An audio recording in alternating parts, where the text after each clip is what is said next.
Hi guys. Now, since we saw you last time, we've travelled a massive, huge, colossal, huge distance of 2 kilometres, but it's not because we're broken down, not like before. We've been on board Badger over 4 months now, and in those 4 months when we picked her up in Kings Bromley and we took her all the way to tropical Leicester, and then from tropical Leicester, after we saw family and friends, we then took her to Stratford upon Avon and now back to sort of the Tamworth area.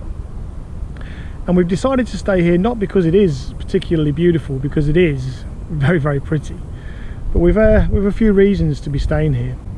In the 4 months plus that we've been living on board Badger, as much as we've done some beautiful cruising and there's some beautiful things to see, we've had more than our fair share of issues. As you may have seen, we've had smoke billowing out of the exhaust.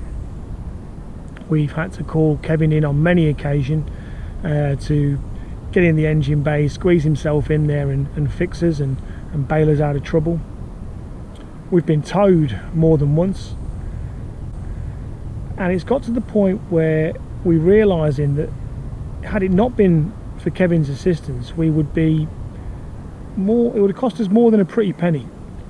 So we've got to figure out, with all the things that we now know that have to be done to the engine, gearbox and all kinds of other things, and weighing up the potential for the things that we think may be wrong with the engine, the price of that weighed up against the price of a new engine.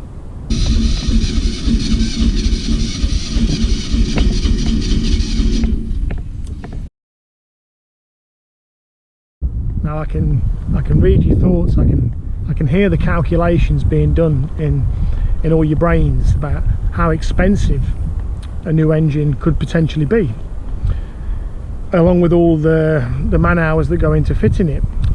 However, you've also got to weigh against that how many man hours and how expensive it may be, because we're not always going to be able to have Kevin's assistance, and some of the stuff will require more than he'll be capable of doing with the tools that he brings him.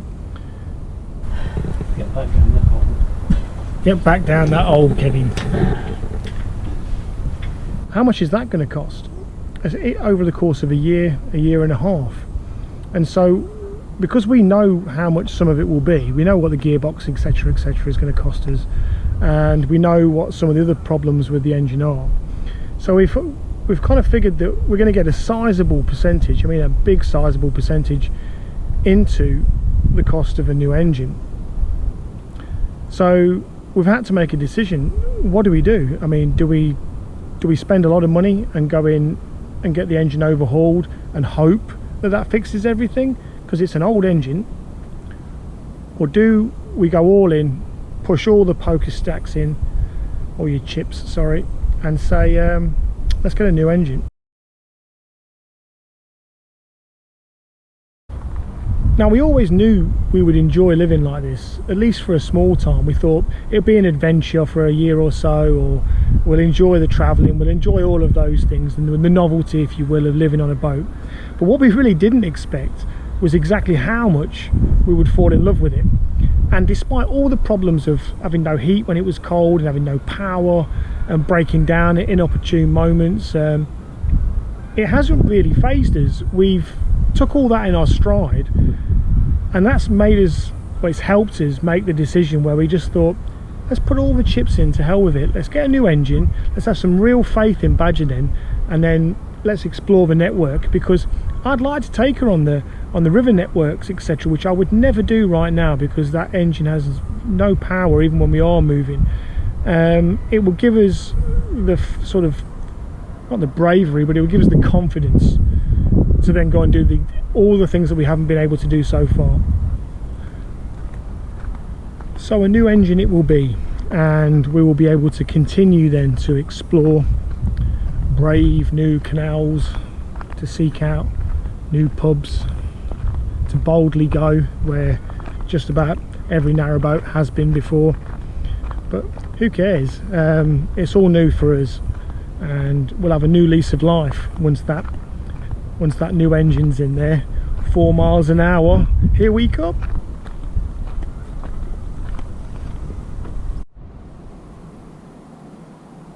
Well, after all that glorious weather, the rain is on every horizon, so inside I shall pop and stay dry. A shorter episode this week because we've not really been anywhere, but I did want to give an update as to what we're doing and where we're sort of going with the project, as it were. So now you know, new engine, but there'll be some other modifications that we're going to be doing inside Badger while we're waiting for the engine to get done. And we'll be pottering around because we can still move, just a little bit smoky and a bit temperamental. So we'll be pottering around the area and we'll show you a few things around here as well. And what was that? Yes, next week, Camille. All right, see you next week.